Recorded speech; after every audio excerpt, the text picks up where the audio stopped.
चरणदास के मरने के बाद बनिए को एक बार फिर अपनी बेटी की फिक्र लग गई। इसने कोशिश करके गांव के ज़मींदार नेहरू लाल के बेटे से कमला का रिश्ता तय कर दिया। कमला को पता चला तो इसने रोक रोक कर अपना बुरा हाल कर लिया। इसने माँ से साफ कह दिया कि वो चरणदास के मरने के बाद किसी से भी शादी नहीं करेगी। माँ ने इसे समझाते हुए कहा, बेटी चरणदास जिंदा रहता तो मैं तुम्हारी ज़रूर इससे शादी कर देती, मगर अब तो वो मर चुका है, मरने वालों के साथ मरा नहीं जाता। नेहरू लाल का बेटा बहुत हंसमुख और खुश अखलाक नौजवान है, शहर में इसकी खासी जायदाद भी है, तुम्हारे लिए इसका रिश्ता बहुत अच्छा रहेगा। कमला के इनकार के बावजूद इसके माँ बाप ने इसकी शादी ज़बरदस्ती कृष्णा के साथ कर दी। कृष्णा की बारात आई, बनिए का मकान बहुत सजा हुआ था, खूब रौनक लगी हुई थी। पंडित जी आए, कमला को दुल्हन बनाया गया और इसे लाकर दूल्हा के साथ मंडप में बिठा दिया गया। इतनी देर में लोगों ने देखा कि दूल्हा के पीछे अचानक धुआं सा उठना शुरू हो गया है। लोगों ने हैरान होकर देखा क्योंकि ये धुआं चरणदास की शक्ल में बदलने लगा। लोग खौफजदा होकर भाग निकले। कुछ देर बाद जब धुआं खत्म हुआ तो लोगों ने आकर देखा तो कृष्णा मुर्दा पड़ा था। लोगों ने कहा कि इसे चरणदास की रूह ने मारा है। नेहरू लाल बेटे की लाश उठाए बयान करता हुआ वापस चला गया। कमला बहुत खुश थी कि इसने जो किसी और से शादी ना करने का ऐद किया था वो चरणदास ने टूटने नहीं दिया। इस वाक़े के बाद कमला मनहूस मशहूर हो गई।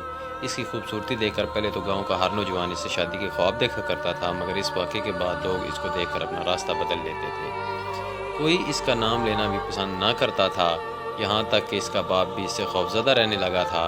वो कमला का हर काम अब इससे पूछ कर ही करता कि कहीं चरणदास की रूह नाराज़ होकर इसका गला भी ना दबा दे। राजा सुरेश को शिकार का बहुत शौक था। कई बार ऐसा होता कि दिन भर अगर राजा को शिकार ना मिलता तो वो रात को जंगल में ही ठहर जाता। इसकी ये आदत इसके दोस्तों को बिल्कुल पसंद ना थी, लेकिन राजा के सामने किसी को इसके टोकने की जरूरत ना होती थी। एक दिन राजा शिकार खेलने गया। सारा दिन गुजर गया मगर राजा को कोई शिकार ना मिला।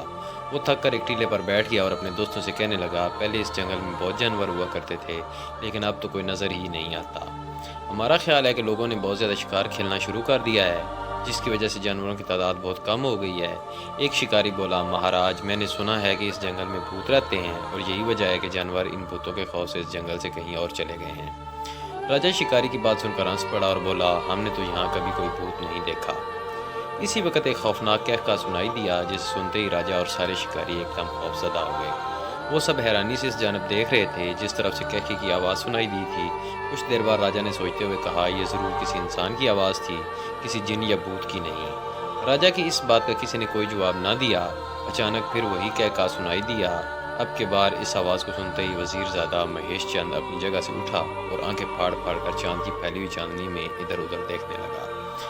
हर चीज़ वाज़े नज़र आ रही थी। इसने काफ़ी फासले पर एक लकड़हारे को आता देखा, जिसके हाथ में एक कुल्हाड़ा भी था और वो लंगड़ा कर चल रहा था। राजा ने भी इस लकड़हारे को देखा और अपने साथियों से कहा, ये कोई पागल है या कोई भूत है या कोई रूह है। सब लोग खड़े होकर इस बूढ़े को देखने लगे। एक ने कहा, रात के वक्त इस जंगल में किसी इंसान का क्या काम, यह ज़रूर कोई बदरू है। ऐसी बदरुओं के खौफ से जानवर यहाँ से भाग गए हैं। दूसरा बोला, इस पर तीर चलाओ, अभी मालूम हो जाएगा कि ये कौन है। वज़ीरज़ादे ने तीर निकाला और चिल्ले पर चढ़ाया। इसका एक और साथी बोला, महीश, तीर ज़रा ज़ोर से चलाना क्योंकि बदरू हमसे काफ़ी दूर है। महीश अभी निशाना ले ही रहा था कि इसके पीछे यूं धुआं उठा जैसे किसी ने चिमनी का मुंह खोल दिया हो। जैसे ही धुआं उठा, महेश चंद के मुंह से खौफनाक चीख निकली और वो टीले से नीचे गिर पड़ा। इधर धुएं में सबको चरणदास की शक्ल नजर आई। फिर वो धुएं के साथ आसमान की तरफ परवाज कर गई और गायब हो गई। वजीर ने सहमी आवाज़ में कहा, रूह ये थी जो महेश को गिराकर चली गई, मैं जिस पर यह तीर चलाना चाहता था। नरीश बोला, इस बूढ़े का चरणदास से कोई ना कोई रिश्ता ज़रूर है, वरना वो इसकी हमायत में यहाँ ना आता। राजा बोला, नीचे उतर कर देखो कि महेश जिंदा है या नहीं। लोगों ने नीचे उतर कर देखा तो महेश मर चुका था। यह सुनकर राजा ने अपने आदमी इस बूढ़े की तरफ दौड़ाए। वो बूढ़े से इसकी हकीकत पूछना चाहता था। 5-7 आदमी डरते डरते इस बूढ़े के पास पहुंचे तो देखा कि वो बूढ़ा कभी अपनी कुल्हाड़ा किसी पत्थर पर दे मारता तो कभी इससे दरख्त काटने की कोशिश करने लगता। ये देखकर इन लोगों को यकीन हो गया कि ये कोई दीवाना शख्स है। कभी वो ऊंची आवाज़ में हंसने लगता। उन्होंने इससे पूछा, तुम कौन हो बड़े मियाँ और यहाँ क्या कर रहे हो। बूढ़ा आंखें फाड़ फाड़ कर पहले तो इन्हें देखता रहा, फिर बोला, तुम कौन होते हो मुझे ये बात पूछने वाले। एक शिकारी ने कहा, हमें राजा सुरेश ने भेजा है और तुम्हें बुलाया है। ये सुनकर बूढ़ा हंसने लगा, फिर बोला, अगर राजा ने बुलाया है तो फिर तो मैं ज़रूर जाऊँगा।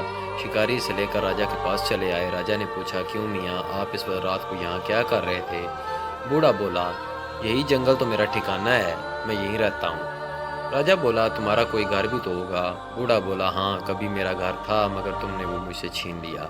जानते हो राजा मैं कौन हूँ? मैं इस बदनसीब चरणदास का बाप हूँ जिसे तुमने बेगुनाह ही फांसी पर लटका दिया था। इसके मरते ही तुम्हारे वजीर पृथ्वी सिंह ने हमारी हवेली और ज़मीनों पर कब्जा कर लिया था। पृथ्वी सिंह ने हमारी जायदाद हथियाने के लिए कोतवाल से मिलकर मेरे बेगुनाह बेटे पर कत्ल का इल्ज़ाम लगवाकर इसे फांसी पर चढ़वा दिया था। इसके बाद राजा के कहने पर बूढ़े ने पूरी तफसील से चरणदास की सारी कहानी से सुनाई। कहानी सुनकर राजा की आंखों में आंसू आ गए, मगर अब वो कुछ नहीं कर सकता था क्योंकि चरणदास तो मर चुका था। राजा ने बूढ़े को इस बात की पेशकश कर दी कि वो चाहे तो दोबारा इस हवेली में जाकर रह सकता है, मगर बूढ़े ने यह कहकर इनकार कर दिया कि बेटे बगैर वो हवेली इसे कब्रिस्तान लगती है। फिर एक शिकारी बोला, बाबा तुम कहते हो कि तुम्हारा बेटा कातिल नहीं है, मगर अब तक तुम्हारे बेटे की रूह 3 कत्ल कर चुकी है। पृथ्वी सिंह के अलावा इसने कृष्णा को मार दिया जो कमला से शादी करने आया था। अभी अभी इसने महेश को मौत की घाट उतार दिया। बूढ़ा हंसकर बोला, पृथ्वी सिंह को तो इसने ठीक कत्ल किया था। कमला से वो खुद शादी करना चाहता था, अपनी ज़िंदगी में भी इसका ब्याह किसी से ना होने देता। मरने के बाद तो वो और भी ताकतवर हो गया है। इसने इसीलिए कृष्णा को मार दिया। महेश चूँकि मुझे मारने वाला था इसलिए इसको भी इसने ख़त्म कर दिया। मैं बहुत खुश हूँ कि मेरा बेटा मरकर भी जिंदा है। वो अपने सब दुश्मनों को ख़त्म कर देगा। ये कहकर वो शोर मचाता हुआ वहाँ से भाग गया। राजा अपने साथियों समेत महेश की लाश लेकर वापस चला गया। वापस आकर राजा बहुत परेशान रहने लगा। इसे इस बात का दुख था कि इसने बेगुनाह चरणदास को क्यों फांसी दी, क्यों लालची पृथ्वी सिंह की बात पर यकीन कर लिया और खुद तहकीकात करने के बजाय पृथ्वी सिंह की झूठी गवाहियों पर एक बेगुनाह को फांसी पर लटका दिया। राजा ने सोचा कि हीरालाल के लालच और बदी की वजह से कई जानें ज़ाया हो चुकी हैं। वो सोचने लगा कि वो कौन सा ऐसा अच्छा काम करे कि जिसकी वजह से चरणदास की रूह खुश हो जाए और ये रोज़ रोज़ कत्ल करने छोड़ दे। आखिर इसे एक बात सूझी। इसने चरणदास के ख़ानदान की तहकीक कराई तो इसे पता चला कि चरणदास का एक भतीजा भी है जो तालीम हासिल करके जवान हो चुका है। राजा ने सोचा कि अगर किसी तरह कमला भूषण से शादी पर रजामंद हो जाए तो वो इन दोनों की शादी करके इन्हीं इस हवेली में आबाद कर दे। इस तरह चरणदास की रूह भी खुश हो जाएगी कि जो हवेली इसने अपनी महबूबा के लिए बनवाई थी आखिर वही इसमें जाकर आबाद हो गई। यह सोच के राजा ने भूषण से बात की। भूषण को सारी बात समझाई तो वो कमला से शादी करने पर राज़ी हो गया। फिर राजा ने कमला के बाप से भी बात की। वो खुद बेटी को घर बिठाकर तंग आ चुका था। राजा की बात सुनकर वह बखुशी राज़ी हो गया। कमला को इस बात का पता चला तो इसने रो रो कर सारा घर सर पर उठा लिया। माँ बाप ने इसे बहुत समझाया मगर कोई बात इसकी समझ में नहीं आ रही थी। बनिए ने इसे राजा को गम सुनाया और कहा कि अब वो रोना धोना बंद करे और राजा के हुक्म की तामील में इस शादी पर राज़ी हो जाए। मुकर्रर तारीख पर भूषण दुल्हन ब्याने आया। राजा खुद तो ना आया मगर इसके सारे वजीर इस शादी में शरीक थे।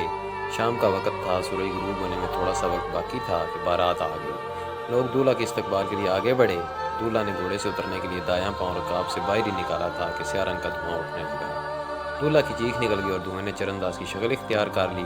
इधर दूल्हा बना भूषण घोड़े से नीचे आ गिरा। इसकी आंखें निकल आईं। पल भर में सब कुछ खत्म हो गया। हर तरफ भूषण की मौत की खबर फैल गई। कमला को पता चला तो वो बहुत खुश हुई और कहने लगी कि चरणदास ने एक मर्तबा फिर इसका ऐद टूटने से बचा लिया। राजा को इस बात का पता चला तो इसे बहुत दुख हुआ। इसने ऐलान करवा दिया कि हवेली को ताला लगवा दिया जाए। कमला की आइंदा ताज शादी के बारे में कोई बात ना की जाए। बूढ़े के बारे में भी कह दिया गया कि कोई शख्स चरणदास के बाप को किसी किस्म की कोई तकलीफ ना दे। वजीर किशोर राव को इख्तियार मिल गया था इसलिए इसने हवेली में ताला लगवा दिया। चरणदास ने जो फसल बोई थी वो पक कर तैयार हो चुकी थी। किशोर राव ने यह देखा तो बहुत से लोगों को इस बात पर राज़ी कर दिया कि वो आमदनी के चौथाई हिस्से के मुआवजे पर फसल की कटाई करें। मुलाजमा ने फसल काटना शुरू की तो बूढ़ा कुलाड़ी हाथ में लिए आ पहुंचा और कहने लगा, इस काश्त के मालिक तुम तो नहीं हो, इस फसल को उगाने वाला तो कोई और था। तुम फ़ायदा हासिल करने वाले कौन होते हो? मुलाजमा ने कहा, वजीर किशोर राव ने हमें मुआवजा पर फसल काटने पर रखा है। बूढ़ा बोला, हाँ तुम्हारा तो कोई कसूर नहीं, वैसे वजीर आए तो इसे कह देना कि तुम इस फसल के मालिक नहीं हो। ये कहकर बूढ़ा हंसता हुआ वहाँ से चला गया। शाम को वजीर आया तो लोगों ने इसे बूढ़े के मुतालिक बताया। वजीर कहने लगा, हाँ वो बूढ़ा सच कहता है, ये फसल इसके बेटे ने तो बोई थी मगर अब वो मर चुका है। बादशाह ने ये ज़मीन मुझे दे दी है इसलिए अब मैं ही इसका मालिक हूँ। फसल कटी। वजीर ने इसको अच्छे दामों बेचकर मुलाजमों को वादे के मुताबिक इनका मुआवजा दिया। रकम की थैलियाँ घोड़े की पीठ पर रखकर वो घोड़े पर सवार होने लगा कि अचानक चरणदास की रूह फिर नमूदार हुई और इसका गला दबाकर वहाँ से चलती बनी। राजा को इस बात की इतला मिली तो वो बहुत दुखी हुआ। इसे समझ नहीं आ रहा था कि वो चरणदास की रूह को सुकून पहुँचाने के लिए क्या करे कि चरणदास बेगुनाह लोगों को कत्ल करना छोड़ दे। राजा ने चंद वजीरों को भेजकर चरणदास के बाप को महल में बुलवाया। राजा ने बूढ़े को बड़ी मुश्किल से इस बात पर राज़ी किया कि अगर वो आशीर्वाद दे तो कमला की शादी भी हो सकती है। वो हवेली दोबारा आबाद हो जाएगी और बेगुनाह लोगों को कत्ल भी बंद हो जाएगा। बूढ़ा बड़ी मुश्किल से राज़ी हुआ। राजा ने खुद अपने एक वज़ीर के साथ कमला की शादी करने का फ़ैसला किया। वज़ीर बड़ी मुश्किल से राज़ी हुआ क्योंकि वो इस बात से खौफज़दा था कि कहीं इसके बेटे की भी शामत ना आ जाए और चरणदास की रूह इसे भी ना ख़त्म कर दे। मगर राजा की तसल्ली देने पर वो राज़ी हो गया। मुकर्रर दिन पर इस रोज़ फिर कमला को ज़बरदस्ती दुल्हन बनाया गया। राजा के हुक्म पर कमला की बारात इस हवेली में ले जाने का इंतज़ाम किया गया था। हवेली को दुल्हन की तरह सजाया गया था। राजा बारात के साथ खुद हवेली पहुंचा। चरणदास का बूढ़ा बाप भी बारात के साथ आया था। दूल्हा दुल्हन को मंडप में बिठाया गया। चरणदास के बाप ने दोनों के सर पर हाथ रखकर इन्हें दुआ दी। इसी वक्त बूढ़े के कदमों में धुआं निकलने लगा। फिर ये धुआं चरणदास की शक्ल इख्तियार कर गया, लेकिन आज ये धुआं आसमान की तरफ बुलंद नहीं हुआ, बल्कि बूढ़े के कदमों में ही सिमट कर गायब हो गया।